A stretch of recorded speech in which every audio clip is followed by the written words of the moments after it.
waiting for it to...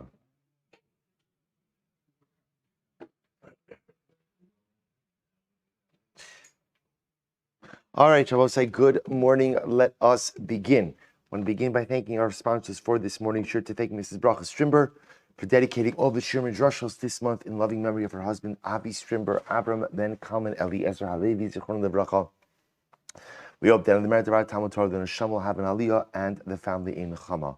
We thank Avi Tobias for dedicating all the Shir and Drushos this month in appreciation for the Shir and out of love for HaKadosh Baruch Hu's incredible Torah. So with that, let us begin. We have a beautiful, beautiful daf ahead of us today. Today's daf is Yud Aleph, and we are picking up at the Mishnah. So the Mishnah says as follows: Ose makeh legag ulemerpeses masehedot avalo maseumas. So let's remember again, continuing along in the discussion regarding what one is allowed to do on Chalamayid. So the Mishnah says as follows: you're allowed to make a ma'akeh. Ma'akeh means a fence. Remember again, the Torah says, Kisivna bayis chadash va'asisa ma'akeh ligagecha. When you build a home, even if you're not building a home, you purchase a home, and you have a flat roof, and it is an area that people are technically able to use, one is obligated to go ahead and put up a fence around that roof. Why? Torah says, lest ki'ipal hanofel mimeno, lest chas v'shalom someone go ahead and fall off. So therefore, again, one is permitted to go ahead and make a ma'akeh for their gag. One is permitted to go ahead and make this fence. Ma'asehedot avalo maseuman. So we've seen this distinction already. We saw this already by sewing, right? Ma'asehedot means one could make it in a, we'll call it an unprofessional manner. That's ma'asehedot, but not a ma'aseuman. One could not make, we'll call it a more expertly crafted fence for their roof. Similarly, shafenes hasdokin, one could go ahead and seal in cracks. So Rashi points out over here that we're talking about, Rashi says, shevet tanur. Person has an oven, and the oven develops a crack. So shafenes hasdokin, you can go ahead and, let's say, seal up the crack by smearing plaster on it. Uma'agilin osan b'ma'agila biyad uberegal avalo b'machaltzayim. So the wording over here is a little bit confusing. The Gemara picks up on this. So literally translated, it means as follows: you can go ahead and seal the crack in an oven that has a crack. B'ma'agila. I will say now, b'ma'agila literally means a roller, right? Biyad uberegal, with your hand and with your foot. Avalo b'machaltzayim, but not with a machaltzayim. I will say now, what's machaltzayim? I look at Rashi. Eitz kein regal shedochko b'ma'aziva listom hastokin. So what's the very machaltzayim was like a foot-shaped utensil that when you were plastering something, you would kind of like pound the plaster into place. So we'll say, so the lashon here is a little bit confusing because the lashon sounds like you could use a roller, ma'agila, biyad uberegel, with your hand or with your foot, but not with your machaltzayim. Okay, so we'll define exactly what that means in the Gemara. Next. Hatzir v'hatzinor v'hakora v'amila v'machtech shenishbaru. So we'll say these are all different parts of the door. The tzir is the pivot. The tzinor is the socket. The kora is the beam that goes across the door. Minol is a lock. Maftech is a key. All of these are indispensable parts of the door's functioning. So what happens? Shenishbaru, let's say they broke. So what's the halacha? Metaknin b'moed. You're allowed to go ahead and fix it on Chalamayid. Ubilvad shalis kavin lasos malachta b'moed. That was interesting. As long as what? In other words, I will say all of these cases where you have a right to do malis malach on Chalamayid. This is all assuming that what? You couldn't do it before, right? In other words, that the simple case would be the door broke on Chalamayid. A crack developed in the oven on Chalamayid. But if any of these needs were already present before Chalamayid, and you decided, you know what, I'm not going to deal with it now. I have plenty of time over Chalamayid anyway, right? I'm not working my day job. So I purposely push off the task to Chalamayid. Then you're precluded from doing anything. Very important halacha. Only time that there's a dispensation from halacha on Chalamayid is when halacha l'mais you cannot have done it beforehand. We'll say the Mishnah ends off by saying an interesting case: the chol kivashin shehu yachol lachol mehen b'moed kovshan. So we'll say, listen to this. So kivashin means items which are pickled, right? Pickled, preserved. Look at Rashi. Kivashin shel tzir. Kilamar dogim ushar dvarim shekovshim b'melach sheyachol la'ochlan b'moed shlo yehei tzarach lahamtin ba'achilasan ad la'achra moed sheyu nichbashin baru u'lechamar. This is very interesting. The Mishnah says you could pickle items on Chalamayid as long as what? They'll be edible on Chalamayid. So we'll say, I guess there's different forms of pickling, but sometimes when you pickle something, again, it's essentially, it's interesting. It renders it inedible for some amount of time until you get to the end of the pickling process. So the Mishnah says over here, which is such an incredible metaphor for life also, that sometimes, again, there are processes you have to undertake, and until the process is complete, you will not be able to reap the benefits from that process. In fact, just the opposite. There's nothing to be gained from the process in the midst of the process.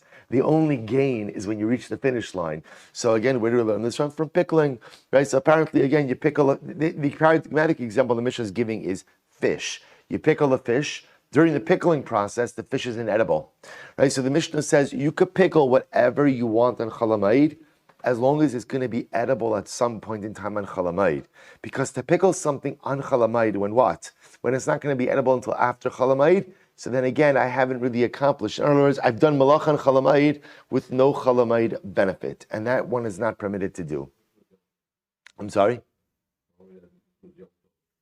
Yom Tov Zal, correct. So in other words, right, you'd be able to pickle on Chalamayid if you would get benefit on Yom Tov from it, correct. Let me clarify that.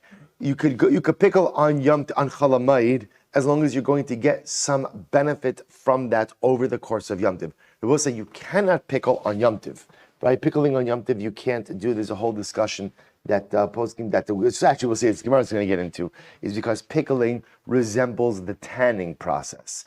Because again, I will say anything that involves large amounts of salt often has the appearance of tanning. So pickling often requires large amounts of salt. So you can't pickle on Yom Tov itself. You can pickle on Chalamayid as long as the result of the pickling will be available to you on Chalamayid or on Yom Tov as well. Thank you for that clarification. Both say good. Gemara, let's analyze. Remember again, the first halacha in the Mishnah was you're allowed to go ahead and make a ma'akeh. You're allowed to make a fence for your rooftop on Chalamayid, but only what? Ma'aseh hedyot, right? A simple fix, a non-professional fix. So Ma'aseh hedyot, Rav Yosef Amar, Behutzav Adafna. So Rav Yosef says, it just means a wall made out of branches. Hutz and Dafna, different types of branches. Or the other possibility is pile stones, but what? Don't plaster them. So the idea is this is a temporary fix, right? So this will get you through Yom Tov. You put up your branch wall, you put up your stones that are not plastered together, and ultimately, again, that will be enough. But I'll just say something very beautiful. Rabbi Yitzchak Berdichev says such a beautiful idea. He says on the pasuk V'asisa ma'akel gagecha that you should go ahead and make a fence. So the Rebbe says, what's the deeper message? What's the deeper message of having to build a fence? So Torah says, kisivne bayis, when you will create a bayis, a home, vasisa ma'akele gagecha, make a fence. So the Rebbe says, again, I'm giving you the condensed version. The Rebbe says that bayis represents a unit of accomplishment in life. Kisivne bayis. When you build something, when you build a home in life, when you accomplish something, when you do something of importance. So the Rebbe says human nature often is that when I accomplish something, I give myself a shkayach, and then I say, okay, I'm done, good. I've built a bayis, I've done something of significance, Baruch Hashem, I've reached the finish line, I'm done. What does the Jew do as soon as he builds a bayis of accomplishment? Build more. Because remember again, the ma'akeh, the fence, extends above the home. So as soon as you finish building your bayis, as soon as you finish accomplishing something in life, there's only one question, which is, what's next? Keep building even on the rooftops of your accomplishments. The Rebbe. So we'll say, now listen to this. So the Mishnah said, you could go ahead and fill in the cracks. Oven, right? Uma'agilin osa magila. And Rabbi said, which means you could use a roller. So it says the Gemara, I don't understand. Now remember again, the next phrase in the Mishnah was, and you could do it biyad uberegel, with your hand and with your foot. Says the Gemara, it doesn't make sense. Hashta b'magila amrit shari biyad uberegel mibai. We'll say if halacha l'maisa, I am permitted to go ahead and do it with a ma'agila. Right? If I'm permitted to go ahead and do it with a roller, does the Mishnah have to say I can do my hand and foot? We'll say a roller is a kli. Right? So my hand and foot, that would be really what we'd call my sehedyot. So once I can do my hand and foot, why? I should say, once you tell me I can do it with a roller, why does the Mishnah see the need to tell me that I can do it with my hand and foot? To which the Gemara says, "Halchem." That's what it means to say, "Shafen es hastokin uma'agilan osan ke'ein ma'agila biyad b'regel avalo machaltzayim." Both say what it means is that halacha l'maisa, you can go ahead and fill in the cracks, and you can go ahead and what? And you can go ahead and I'm sorry. Look at Rashi. Shabbos said you could fill in the cracks in an oven, and you could smooth it out with your hand and with your foot, like you are using a roller. Can you use a roller? No. But what you could do is Shabbos said you might have thought that essentially when you go ahead and you fill in the cracks of the oven on Chalamayid, you kind of could just, put the plaster in, but you can't smooth it out. Kamash on the Mishnah says you can smooth it out. You can smooth it out with your hand, you can smooth it out with your foot, but you can't smooth it out with a roller, right? Ma'agila osa ke'ein ma'agila biyad uberegel avalo b'machaltzayim, but not with the machaltzayim. So we'll say essentially, you could smooth out the plaster, but you can't use a kli. You can't use a utensil. You can't use a ma'agila, which is a roller, and you can't use a machaltzayim. We'll say, I don't know what the technical term is, but you have you see it sometimes when they lay dirt. They have this thing, what is it? Temp. Okay, so it's a temper. Is that what it's called? The kli? Good, right, I guess it's a temp, right? So so you can't use that. You can't use that. That's the machaltzayim. So you can't use the ma'agila. You can't use the machaltzayim. You can't use either of those items, but you can smooth out. Shabbos say something very interesting. You'll ask yourself, so why don't Chazal just say, go ahead and just put in the plaster and just don't smooth it out. Just don't smooth it out. But I think there's such an interesting yesod here. It's not good in life to do sloppy work. It's not good to do sloppy work. It's not a good feeling to do sloppy work. It's not nice to look at sloppy work. Again, sloppy work is a reflection on the person who's doing it. And so Chazal don't want us, and this is such a yesod in life. We all know this, because things that we do sloppily or hastily, you look back at it, especially for stuff you have to look at, and it's embarrassing. It's not reflective of the true measure of what I can produce in life. So it's almost as if when you're filling in, your stove cracked, you have to fill it in. So the halacha really should have said, put the plaster in there, don't smooth it out at all, right? Just make it good enough to work and you'll fix it after Yom Tiv. Chazal said, listen, you can't use a kli, right? You can't use the ma'agila, you can't use the machaltzayim, but you can smooth out the plaster with your hand or with your foot. Get in there. Make it look nice. Take pride in your work. If you're going to do something, then do it well. Incredible yesod. Simar goes weiter. Because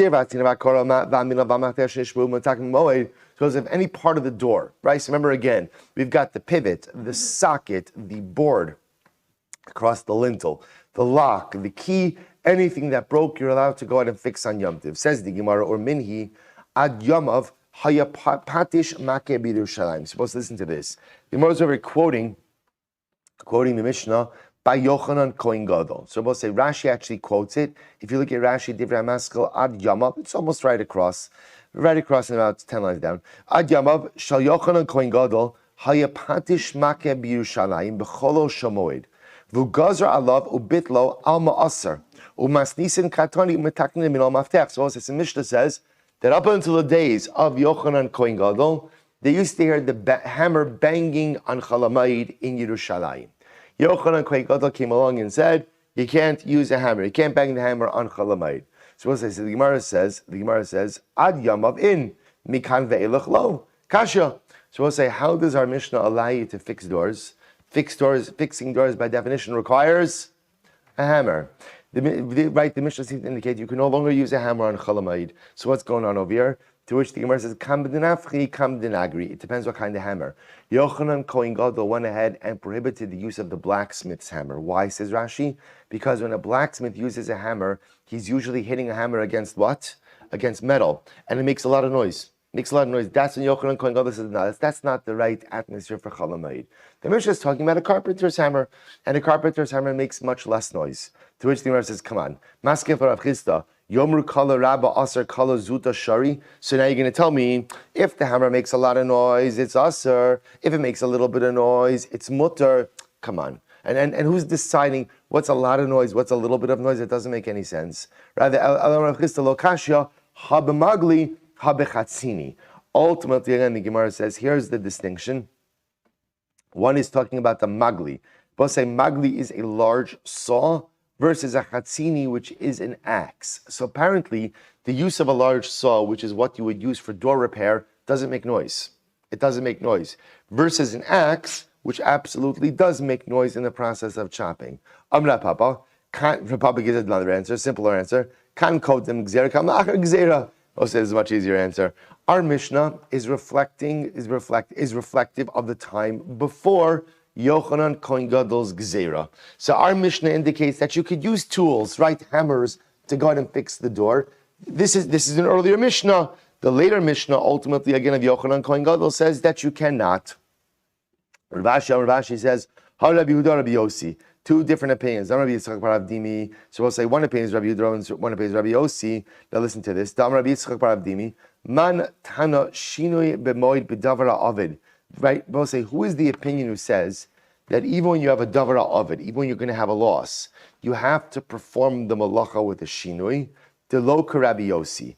It is not reflective of the view of Rabbi Yossi. Now, we'll say, take a look at Rashi for just a moment. How Rabbi Yehuda, Rabbi Yossi, Bepirka de l'kamar. We'll see this in tomorrow's daf. Actually, to Rabbi Yossi, lo bay l'shanui l'davar ha'avid umasnisin deshari hacha kolhani below shinui. Rabbi Yossi. We'll say we're going to see an interesting machlokes in tomorrow's daf. Rabbi Yossi, Rabbi Yehuda, namely, when you have a davar ha'avid, which is how we started this mesechta, right? You have the potential to suffer a loss. Right? And now, halacha l'maisa, again, you're allowed to do malacha to save yourself from that loss. What's the shaila? The shaila is, do I have to perform the malacha with the shinui when saving myself from that loss? Rabbi Yehuda says yes. Rabbi Yossi says no. Our Mishnah, Rabbi Yossi, reflects whose view? Rabbi Yossi. Because what did the Mishnah say? If your door is broken, Rabbi Yossi, now, not fixing your door is what? Is what? A davar ha'avid. Right? That's a loss, right? To not fix your door. Potential loss, significant loss, not to fix your door. The Mishnah says, how do you repair the door? In a normal fashion. That reflects the view of Rabbi Yossi, who says that when it comes to a davar ha'avid, you do not have to go ahead and use a shinui.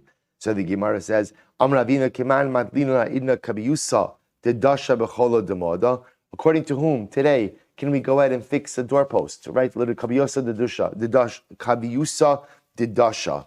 Ultimately, again, Rashi says over here, when the nails from the doorpost come out, who are we able to fix them according to today without a shinui? Ultimately, again, Rabbi Yossi. Good. So we'll say three different ways to reconcile the apparent stira. Beautiful. Kvashin sheyachala alecha moy kavshin. So what's in the last case in the Mishnah was pickling, right? So you can engage in the process of pickling as long as what? Whatever you're pickling will be edible at some point in time over Chol HaMoed or the last days of Yom Tiv. Right? Good. So it says the Gemara, just listen to this case. Badisa lebai kavri. So we'll say, now this is shorthand for the following. Look at Rashi. Badisa is the name of a river.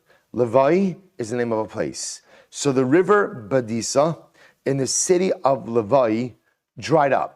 Now, again, there's a whole discussion here in the Maharsha about how it dried up. Did they drain it? It doesn't really matter for our purposes. The point over here is it dried up. Now, both say, now what happens when a river dries up? What happens when a river dries up?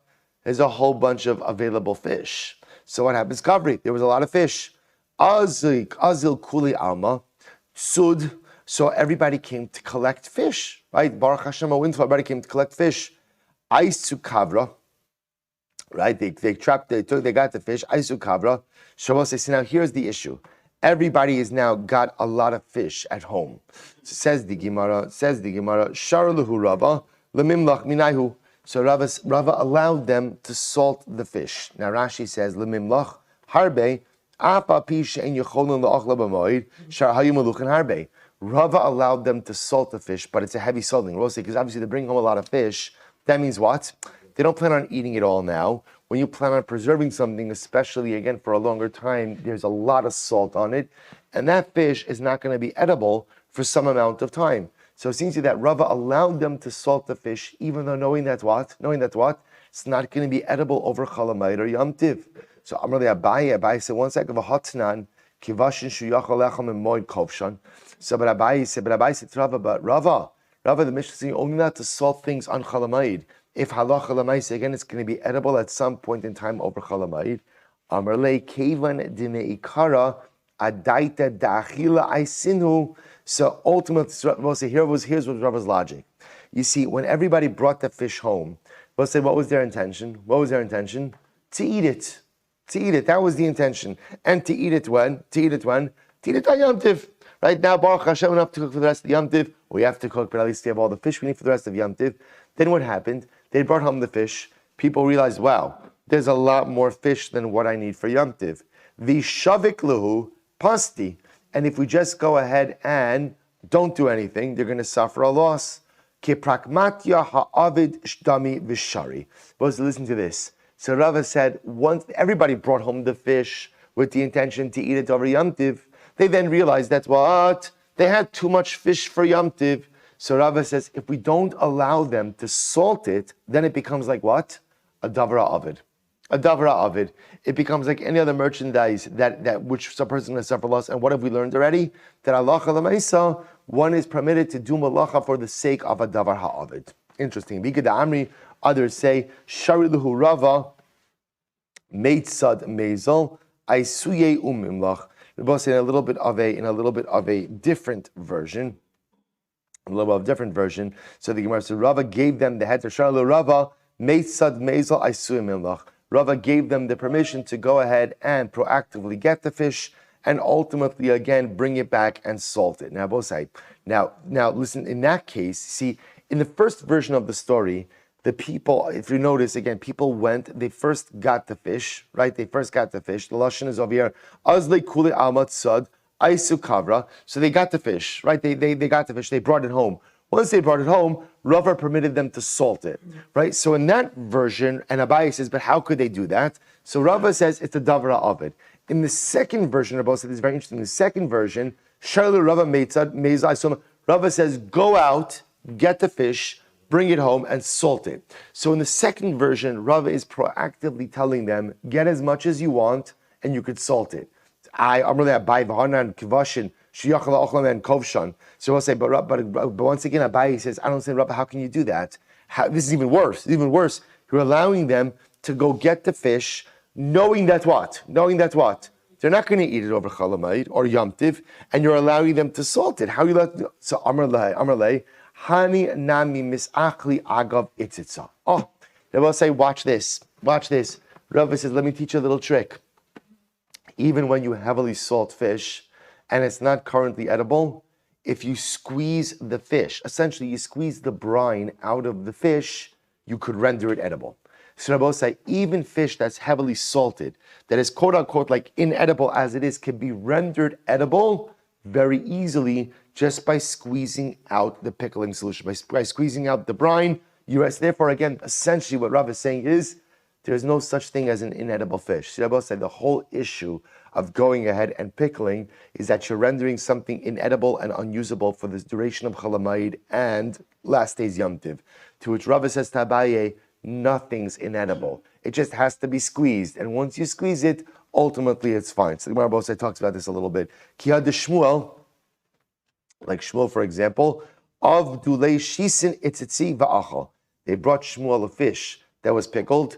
He went ahead and he squeezed it 60 times and he ate it. And we'll say now what Rashi says, 60 could be literally 60 or 60 could just mean more than twice, right? In other words, that you have to squeeze it a little bit. In other words, it takes a little bit of time, takes a little bit of effort, but you could go ahead and get all of the brine out. Rava ikla lebeirish kalusa. Listen to this. Rava went to the house of Ishkalusa. Avdile shisin itzitzi va'achal. Same thing. They brought before him a pickled fish. He squeezed it, or they squeezed it 60 times, and he ate it. Rav Ekalabe, Rav Shapir.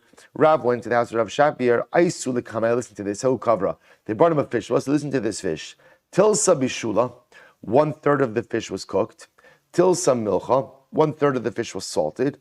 Vitilsa tavya, and 1/3 of the fish was broiled. What a delicacy, right? Whole fish, each third of it prepared in a different way. Amarav. So Rav said, Amarli adat saida. Now, once we're talking about fish, we digress a little bit to speak about other issues related to fish. So Amarav, Amarli adat saida. Adat saida said to me, Kavra. So we'll say. I'll just point out over here, just to understand that halacha lemaisa, the pickling is as stated in the Mishnah. Namely, you could pickle on Yom. You could pickle on Chol. You can't pickle on Yom Tiv, because pickling on Yom Tiv resembles the malacha of tanning, and therefore it can't be done. You could pickle on Chalamayid as long as what? As long as what? The food is edible over Chalamayid or last day's Yom Tiv. And I will say, edible can mean one of two things. Edible can mean the pickling process will be done, and therefore you'll be able to eat it, or squeezing. If you can squeeze out the brine and eat the food, that's fine as well. Good.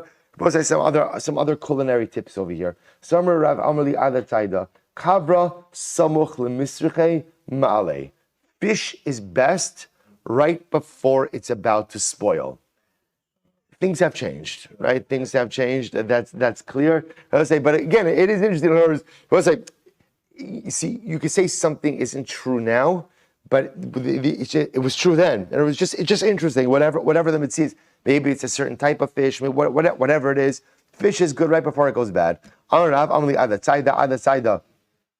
Ada the hunter told me, or the fisherman told me, Kavra, listen to this. He says, here's the best way to prepare fish. Kavra, tavye ba'achuha. So we'll say the first thing you should do is go ahead and roast it, right? Roast it in its brother, right? So we'll say, what's its brother? Rashi says, is melach, is salt, right? Now, why is salt the brother of fish?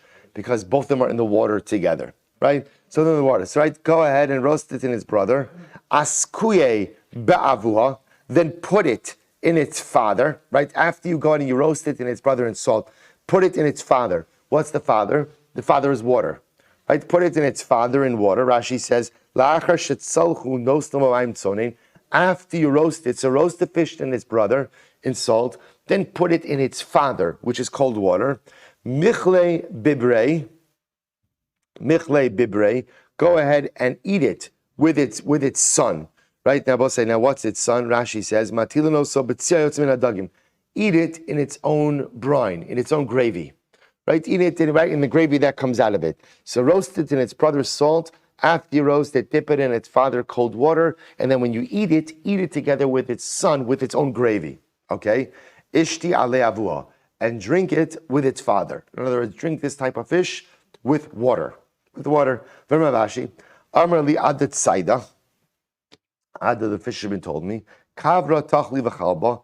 If you're eating fish, cress, and milk, liton, that was like, I guess that was like a normal type of meal. Fish, cress, and milk. Liton gufa v'lo liton puria. Don't go to sleep after eating that. In other words, a person should have some type of physical activity, or you shouldn't go to sleep after eating a meal like that, but you should have some type of activity after going ahead and eating that meal. V'amarav, amrali adat saida, kavra tachli v'chalba. Similarly, again, if you're eating cress, milk, and fish, cress, and milk, maya v'lo shichra. Drink water. Whatever you do, don't drink beer. And if you have to drink some alcoholic beverage, the Gemara says, shichra v'lo chamra. Better to drink beer and not wine. Beautiful. Beautiful. Plus, I just point out something amazing. Sometimes you wonder to yourself, like, why does the Gemara need to include this? So, there's something very beautiful about it, that, hafach ba v'hafach ba dekula ba, like the Gemara says. Literally, turn it over, for everything is in it. Everything we need to know in life is really in Torah. It really is. And sometimes we think that Torah kind of only addresses the lofty levels, right? Only addresses, the esoteric. And it's not true. The beautiful part is that Torah Kedosha teaches us how to live how to be successful and how to be safe, right, in all of our areas of life. Everything we need, Rabosai, is here. Hadron alach, mashkin beis hashalchin. Rabosai, mazel tov upon completing the first parak of Moed, Kattan. Mazel tov, mazel tov. Rabosai, now we come to the second parak. Rabosai, now what I'll just tell you something very interesting. The second parak is going to continue with many of the same themes of the first parak, namely what you're allowed to do on Chalamai, what you're not allowed to do. But Rabosai, the second parak of Moed, Kattan is also the source for Hilchos Avelos. So many of the halachos concerning mourning, right? Pretty much all of the halachos concerning mourning, most of the halachos, the majority of halachos concerning mourning are going to be seen in this parak of Moed Kattan. So it's really a fascinating study in halacha l'mayis as well. So here you go, Bosai. Misha hafach zeisav veiru eva. Suppose here's the case. Just a very quick olive production 101, right? You go ahead and you have olives, right? You pick them off the tree, you put them in a vat. The way it works, I will say, is you allow olives to soften a little bit in the vat, and then you turn them over. Once you turn them over, you have to press them relatively quickly, and if you don't, the olives rot. The olives rot. So once you turn over the olives, the next step is you're bringing in really just a board, a very heavy board. You put that on top of the olives. That's the first squeeze. What comes out of the olives after that first squeeze? That's what we call virgin olive oil. Virgin olive oil is the oil that comes out of the first squeeze of the olives. After that, you still get more oil, but it's not virgin oil. So therefore, here's the case. Misha hafach es zeisav. So here's the case I will say. A person will call Reuven. Reuven turned over his olives. Ve'iru evel. And what happens? Chas v'shalom, he now went into avelos, which means he lost one of the 7 close relatives. A mother, father, brother, sister, son, daughter, spouse. Now he's in avelos. So it says we're going to see a person in avelos is not permitted to do malacha. Now, not malacha per se, like Shabbos malacha, but is not permitted to do work. Not permitted to do work. So what happens? He turned over his olives, and now he became an avel, o ones, or some other extenuating circumstance occurred. Now Rashi says over here, o ones hainu milsachri si kolomar mishavach hazeisav lefnei haragel v'iru ones. Now both say. Now, the ones case is like this. The ones case is, I turned over my olives Erev Yom Tiv, right? With every intention of doing what? Of pressing them when? Before Yom Tiv. Then what happens? Chas v'shalom, there was a meis mitzvah, right? Somebody died, no one to bury them, I have to go do the levaya. And therefore what happens? I never got a chance to press the olives before Yom Tiv. What's the halacha? Oh, shetu a Poland. Or about say, I hired workers also on Erev Yom Tiv. And what happens? They didn't show up. It happens, right? This is mamish like maisim b'chol yom. You know what happens? They got their stimulus check right before they're about to show up. So why should I do this, right? Why should I do this? So they go ahead and they don't show up. They didn't show up right before Yom Tiv. So we'll say, so again, there's 3 cases here, right? Case number one is avelos. So again, this case, now we'll say, the Avelos case has nothing to do with Chalamai, with Yom Tiv, right? The Avelos case was, Reuven's ready to go ahead and press his olives. Then Chas v'shalom, he's plunged into Avelos. Now he can't do Malach. Okay, that's case 1. Case 2 is Erev Yom Tiv, I'm ready to press my olives. Then there's a meis mitzvah, I have to go take care of that. I never get a chance to press it. Or again, along the same lines is, I hired workers, my workers never showed up. In the last 2 cases, there was an extenuating circumstance precluded me from doing this malacha before Chalamayid, but before Yom Tiv. Now it's Chalamayid, what can I do? So what's the halacha? But say the halacha is on Chalamayid, I can do the first press. So I'll say, what can I do on Chalamayid? I can go ahead and put the board on top of the olives, but the rest I have to leave until after Yom Tiv. In other words, we'll say, according to Rabbi Huda says that Allah Chalamayisa, essentially on Chalamayid, I'm allowed to do malacha for the sake of davar ha'avid. And I both say, what's the real davar ha'avid? What's the real loss over here? The real loss is if I don't do the initial squeeze, the initial press, right? If I don't do the initial press now and I leave it till after Yom Tiv, those olives are going to rot. Once I do the initial press, everything else could wait till after Yom Tiv. So if Rabbi Huda says, on Chalamayid, I could take the big wooden beam or big wooden thing, put it on top of the olives, and let it sit there. That way, again, the first press has been done. the virgin olive oil extracted. I have to leave everything else until after Yom Tov. Rabbi Yossi says no. Zoleif v'gomer v'gaf kidar. Rabbi Yossi will explain all of those terms in the Mishnah. Rabbi Yossi says something very interesting. Essentially, once you have the license to what? To do the first press, you have the license to do everything. In other words, Rabbi Yossi says, once you were not negligent. See, Rabbi Yossi, remember again, the case here is a very specific one. I really had in mind to do things correctly. Circumstances beyond my control precluded me from pressing those olives. Rabbi Yossi says, once you have the heter to do the first press, pretty much we give you the heter to finish it up. So whatever you need to do over Chalamayid to finish up this press, you are permitted to go ahead and do so. Good. Rabbi Yossi, let's go back there. Says the Gemara, Pasach be'eva v'siyem Moed. Now, Rabbi Yossi, here's what's interesting. If you notice, by the way, the Mishnah began with a discussion of Avelos, but then very quickly transitioned to a discussion about what? About Chalamayid. So Rabbi says, here's what's interesting, and I want to point out the Machlokes Rabbi Huda and Rabbi Yossi is on Chalamayid. It's not about Avelos. So what's the halacha about Avelos? In other words, I will say, here's what I know. I know that if I set up my olives for that first press on Erev Yom Tov, and then what happened? Chas v'shalom, I had to go take care of a Meis Mitzvah, never had a chance to do the press. I know that, what can I do on Chalamayid? I know at least what can I do on Chalamayid? I could do the first press. Right? Okay, Rabbi Yossi will say you could do everything. Fine, but I know at least I could do the first press.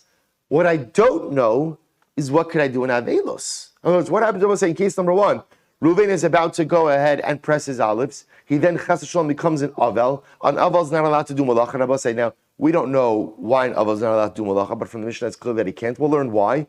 So now, what does the Avel do? What is the Avel allowed to do? I don't know that from the Mishnah. So I'll say, watch this. So the Gemara says, I'm going to have Shisha Bered Ravidi. Here we go. Zosel Meres, Devarim Hamutarim Bemoed Asurim Evlo. So also Shisha Bar Idi says, do you know what this teaches us? It teaches us that halacha l'maisa, things that are permitted during Chalamayid are not permitted during Avelos. Which means, Rabbi say, if Reuven were to set up his olives ready for the first press, and then he becomes an Avel, what is he allowed to do over the course of Avelos? Nothing, which means total loss. There is no heter for davar ha'avid during Avelos. So Rav Shisha, this is the opinion of Rav Shisha Bered Ravidi. The fact that the Mishnah begins with Avelos and then quickly transitions to Chalamayid and only gives a solution for Chalamayid tells us there is no solution during Avelos. No solution. So you set up the olives right before Avelos, then you become an Avel. There's nothing you could do, right? Unfortunately, the olives are just going to be total loss. That's what Shishri Dravidi. So the Gemara says, Rav Ashi Amar, Lomi Bai Kamar. No, Rav Ashi says, no. That's not how you read the Mishnah. Lomi Bai B'mei Avlo D'midrabanu V'shari, Ela Afilu B'moed Yisur Melach Medaraisa, B'makom P'seidah Sharban. Rav Ashi says, no. That's not how you read the Mishnah. The way you read the Mishnah, I'll say is like this. Let's analyze. The Isser to do Malacha during Avelos. And I'll say, now, we don't know that there is an Isser to do Malacha, but let's presuppose there is an Isser to do Malacha. At most, it is what? D'Rabbanan. The Isser to do Malacha and Chalamayid, although Rabbi said we've never actually seen, we're going to do this, Sogya, is D'Oraisa. So what the Gemara, so comes along Rav Ashi says like this, here's what the Mishnah is telling you. If there is a heter to do Malacha on Chalamayid for a Davar Ha'avid, even though Malacha and Chalamayid is an Isser D'Oraisa, then all the more so what? There is a heter to do Malacha during Avelos for a Davar Ha'avid, because Avelos is only D'Rabbanan. So Rabbi say, this is absolutely wild. You hear this machlokes? Machlokes of Shisha Bered Ravidi and Rav Ashi how to read the Mishnah. Because we'll say, what everybody agrees with is like this. The Mishnah just reads strangely. Right? The Mishnah begins with the case of Avelos. Right? Reuven is about to press his olives. Then he's plunged into Avelos. We never even talk. Then the Mishnah transitions to Chalamayid. It goes into machlokes. Rabbi Yossi, Rabbi Yehuda, Chalamayid. So what's halacha by Avelos? Rav Shisha Bered Ravidi, the Mishnah doesn't give you a solution by Avelos. Do you know why? Because there is no solution by Avelos. By Avelos, if you have a davara of it, sorry, there's the loss. That's it. There is no license for davar ha'avid by avelos. Rav Ashi says, what are you talking about? Just the opposite.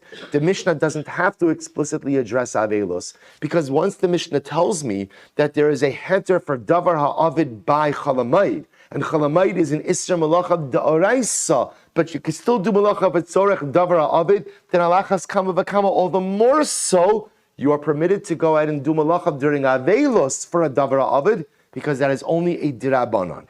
Incredible machlokes, Rabbi say. So again, we're left with the machlokes over about what he did during avelos. Do you have to suffer a total loss? Right? Is it a total loss, or is malacha for the sake of a davar ha'avid mutter? No. That's what I said before. There are two different cases. The case of avelos is not Yom Tiv.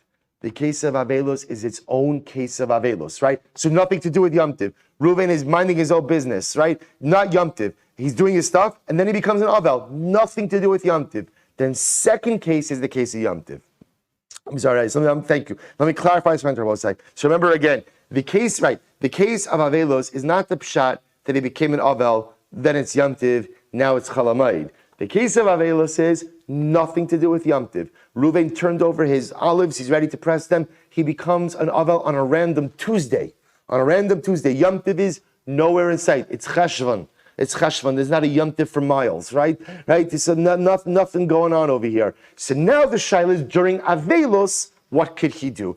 And this one makes the Mishnah confusing, because then the Mishnah kind of drops that, and just begins discussing chalamayid. So first of all, it could lead you to think that we're talking about a case of avelos which goes into chalamayid, which then, as Maish said correctly, there's no avelos during chalamayid because Yom Tiv cancels out avelos. And then furthermore, so I say we have this machlokes. So we have Rav Shisha Bar Ravidi and Rav Ashi. Rav Shisha Bar Ravidi telling us that on chalamayid, so it turns out, according to Rav Shisha Bar Ravidi, avelos is more chamer than chalamayid. Right? On chalamayid, you're allowed to do malacha for the sake of a davar ha'avid, but on avelos, no heter malacha even for a davar ha'avid. Rav Ashi says absolutely not. Chalamayid is more chamer than avelos, and if on chalamayid you could do malacha for the sake of a davar ha'avid, then all the more so you could do so on avelos as well. So I'll say, here we go. Tanya Kavase Rav Shisha Bar Ravidi. You have a brayso that's for Shisha Bar Ravidi. Here we go. Elu dvarna osin la'avel. Bimei avlav. So we'll say, remember again, if Shisha Bar Ravidi said that halacha l'maisa, an avel is not permitted to do any malacha over the sake of his avelos, even if it is a davar ha'avid. So the Gemara wants to quote a brayso that supports of Shisha Bar Ravidi. Here we go. Elu dvarim ha'osin la'avel bimei avlo. So we'll say, these are the things that we could do for an avel while he is in avelos. So we'll say, now what's striking about this lashon? Other people can do it. In other words, both say the Bryce is saying, an avel, what can an avel do in terms of malacha work? Nothing. But his friends could do stuff for him to stave off a loss. For example, zeisef hafuchin tonilo. If he turned over his olives before he became an avel and didn't yet get a chance to press them, they could press them for him. V'kado laguf. Similarly, again, if he had barrels of wine to seal, and he didn't get a chance to do it, his friends could do it. Peshtaro lalos min hamishra, he was soaking flax, they could pull the flax out of the water. Simra lalos min hayora, he was dyeing wool, they could pull the wool out. Umar bitzim sadehu, they could go out and water his field, literally means sprinkle his field. Mishetagia onas hamayim shelo, when it's time to be sprinkled. So again, the brayso clearly indicates that the avel himself is not permitted to do anything. Now the common denominator amongst all of these cases that were just mentioned is they are all a davar ha'avid. These are all examples of things that if you don't take care of them now, there's going to be a total loss. Everyone knows, you leave flax in the water too long, done. You don't water the field at the right time, done. You don't pull the wool out of the dye in enough, again. So these are all examples of davar ha'avid, and the brayso clearly indicates the friends of the avel. Friends of the avel can go ahead and do this for him. Rabbi Huda says, Av zorno sadenir, v'sado amedes lepishtan. You could even go ahead, and Rabbi Huda says even further, if the avel plowed his field before he became an avel, they could plant the field for him, right? Or again, if he has a field that is supposed to be planted with flax, which I guess has a much smaller window, they can go ahead and plant that for him. Amrullah, they said to Rabbi Huda, no, that we don't agree with. You know, if he doesn't plant the field now, plant the field later. If he doesn't plant flax, he'll plant a different crop. So we'll say, they argue Rabbi Huda, say, Rabbi Huda, no. The only thing you could do for an avel is what? Davra Avid. Davra Avid. But anything that's not a Davra Avid, you can't do for him. I will say, but again, at the end of the day, you see that halacha lemaisa, the Avel can't do anything himself, even for a Davra Avid. At most, his friends have a license to act on his behalf, supporting the position of Rav Shisha Breid Rav Idi. Rav Shimon Gamliel Omer, Zeisav hapuchin ve'ein sham uman elohu. So listen to this. Rav Shimon Gamliel says, what about the following case? What happens, Rabbi say, in the case, same case, Reuven turned over his olives, they're ready to be pressed. Then, Rahman al-Islam, he became an Avel, right? He became a mourner. So now what happens? Ideally, his friends are going to take care of it. Let's say there's no one else who knows how to do it. There's no one else who knows how to do it, right? Zeisav hapuchin, so the olives have been turned over. Ve'ein sham uman elohu. There's no other expert who knows how to do it. Expert. There's no one else who knows how to do this. Right? Kado lago ve'ein sham uman elohu. Or he has to seal his barrels of wine. There's no one else except the Avel. Pishtano lalos min ha-mishra v'tzar lalos min ha-yora ve'ein sham uman elohu. So Rabbi Shimon says, but what happens? What happens if there is no one else? There's no one else to pull out the flax. There's no one else to pull out the wool. Rabbi Shimon Gamliel says, Harizeh ya'aseh b'tzina. The Avel can do it, but he has to do it privately. So Rabbi say, this is quite fascinating. So what you begin to see over here is like the evolution of Hilchas Avelos. So Rabbi say, so on one end of the spectrum you have Rav Shisha Breid Rav Idi. Rav Shisha Breid Rav Idi says that what?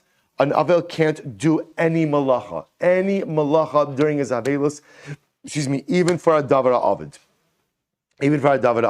Ultimately, again, then the Bracha says that Allah Kalamaisa, that other people could take care of the malach for an Avel, for a Davra Avid.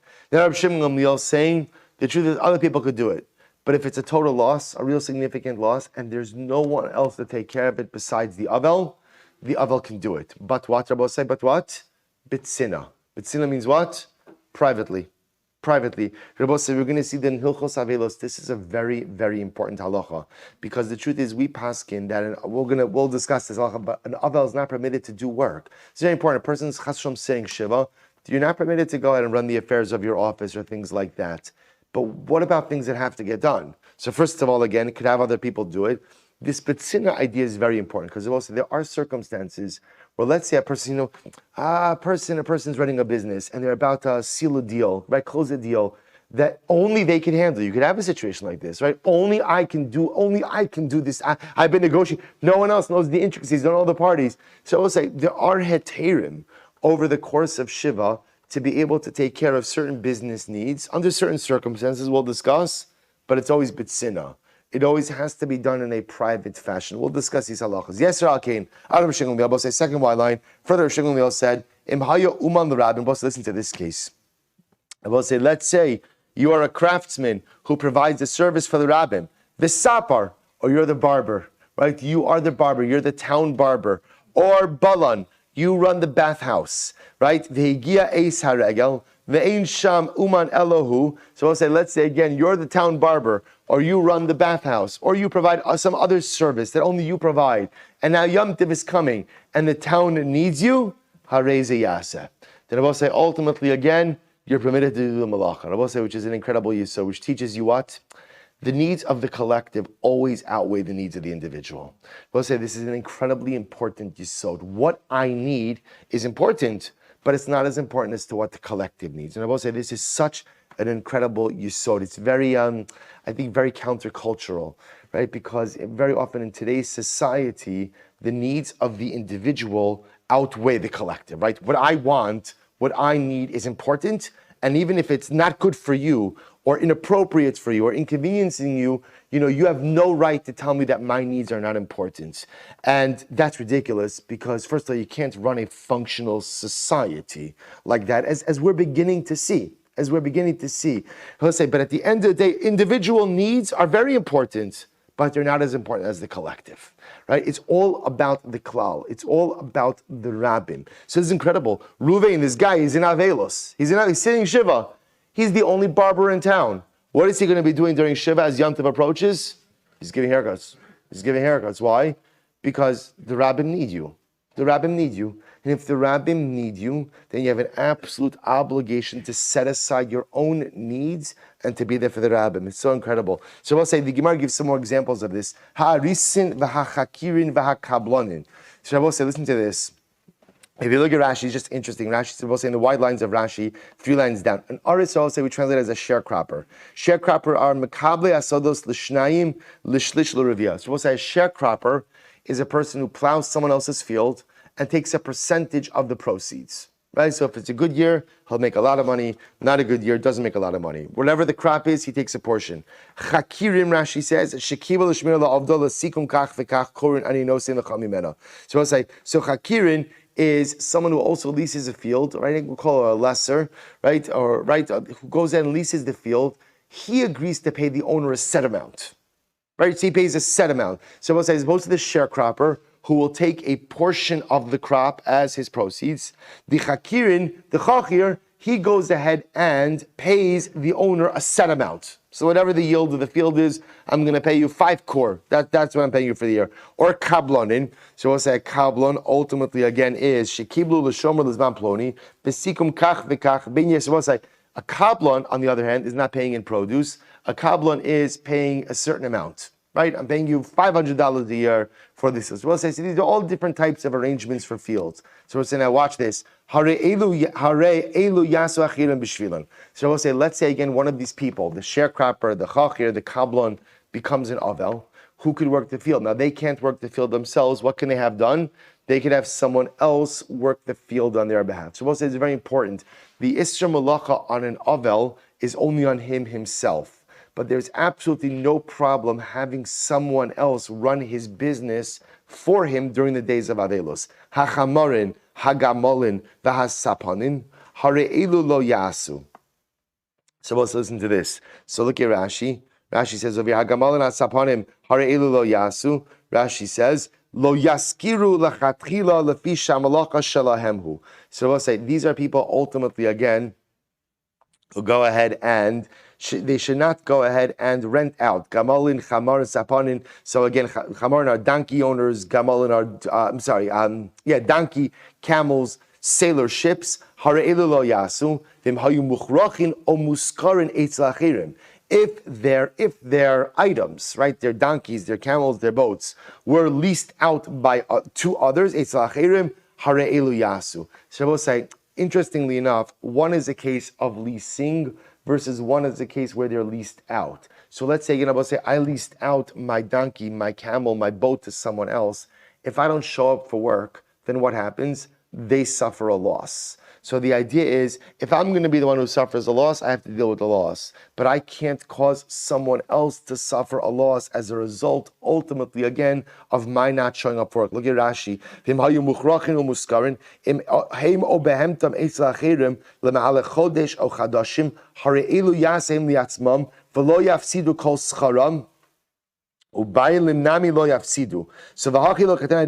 let's listen to this. Same idea, by the way. So we'll say, so again, if I'm the one who's going ahead, I rented the donkeys, the camels, the boats, I shouldn't do any work over the course of my avelos. I should take the loss. But if I own these and I was rented out to someone else for work, I cannot abstain from showing up to work, because if I do so, forget about my loss, I cause someone else a loss. So we'll see how this actually works in halacha. Schir yom, we'll say what happens if you rent it out for the day. Afilu bi'ir acheres lo yasa. So it's very interesting. Let's say I'm a day laborer. So I go ahead and I'm a day laborer and I agree to work for Shimon, right, in another city for the day. And then chas v'shalom, I become an avel. What's the halacha?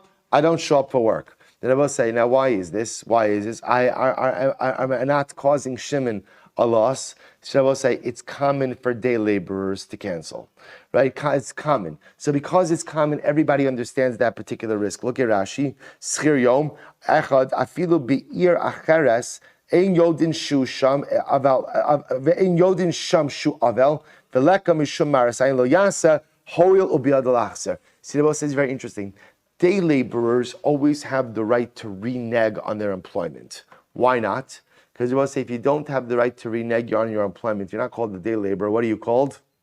a slave, right? An eved, right? And there's no such thing as avdos. So because it is normal that a day laborer always has the right to renege, therefore, again, even though I may be causing someone else a loss, and we've seen that in cases where you cause someone else a loss, you really should try to abstain from doing so.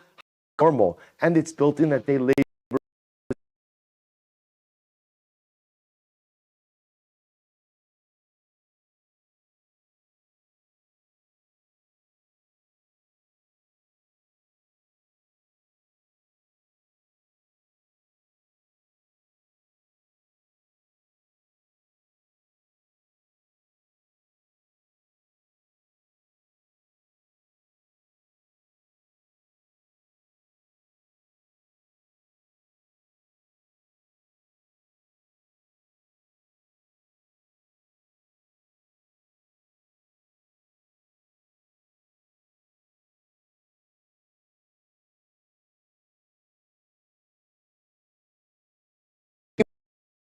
Rather,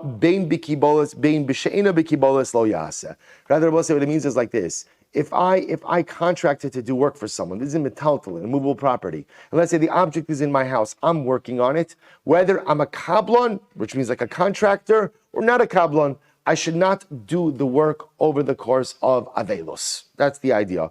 Rabbi say, what happens if someone else is doing work for me? Someone else is doing work for me, and now chas v'shalom again, the person, right? Rule call someone, and I become an avel, What's the halacha? Bebe solo yasa.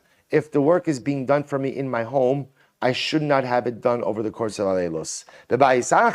But if the work is being done in someone else's home, then yasu, that's fine, it can be done. So we'll say, so again, Mario, so we'll say, we'll end off with this story. Mario, so we'll say, so again, what you begin to see is as follows. What you begin to see is that halacha l'maisa, an avel can't, well, we'll see what the halacha l'maisa is. But what it sounds like over here is that, so far, is that an avel is not permitted to do malacha on over the course of his avelos. He can't even do malacha for the sake of a davar ha'avid, for the sake of a loss. Perhaps the exception to that rule is what? If there's a loss of davar ha'avid and he could do the work b'tzina, like Shimon Gamliel said, b'tzina, right? Maybe he could do that.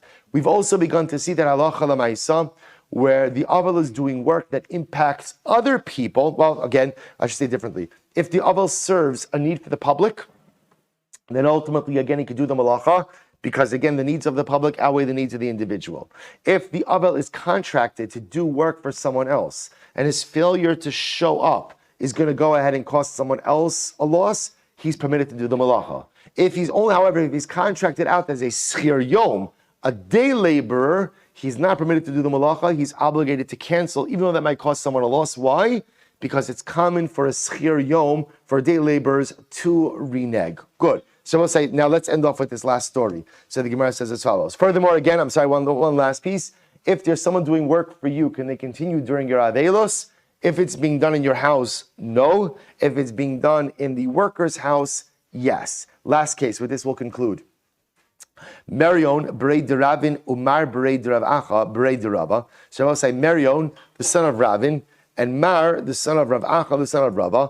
Havuluhu hahu gamlo detura bahadi adadi. They had a partnership, right? They had two oxen. They shared a yoke. Right? They each had an ox, right? They put their two oxen in the yoke together, and they had a shared field that they were plowing. Isra be Milsa b'mar berei derav acha berei derava. So we'll say Mar became an avel, right? He lost one of the close relatives, and what did he do? Upaske lagamle. So he took his ox out of the yoke. Right, he took his ox out of the yoke, figuring I'm in avelos now, so my ox can't go ahead and do malacha. Rav Ashi said, Gavra Rabba Kemar Bereid Rav Acha, Ovid Achi. So Rav Ashi says to Mar, how could this be? How could this be? A great man like Mar Bereid Rav Acha, how could he do such a thing? While I understand that Mar is not concerned about his loss, but here's the problem. Which is what? He's in a partnership with Marion, right? And again, if Mar removes his ox, then Marion can't plow the field either, which means he's causing someone else a loss. And what did we learn when it comes to causing someone else? But say, what did we learn? We learned that if I'm a donkey driver and I'm hired out to someone else, during Avelus, I can go ahead and continue my work because I can't cause someone else a loss. So how could Mar pull his ox out of the yoke when he's going to cause Marion a loss? The Gemara says, "Who savar?" Mar's svara was Adam Chashuv Shiny. An important person is different. And maybe because everyone knew that this was Mar's ox, everyone knew it was his ox. If they saw it doing work over the course of Mar's Avelos, they may erroneously think that an Avel is permitted to do malacha. In other words, people don't know the circumstances behind all these different situations. They might have erroneously thought that malacha is mutter during Avelos. Therefore, Mar felt because he's an Adam Chashuv, it was appropriate for him to go ahead and pull out his ox. So we'll say in Yirtz Hashem tomorrow, we'll see whether or not Mar was correct. Shkayach, everyone. We'll stop here.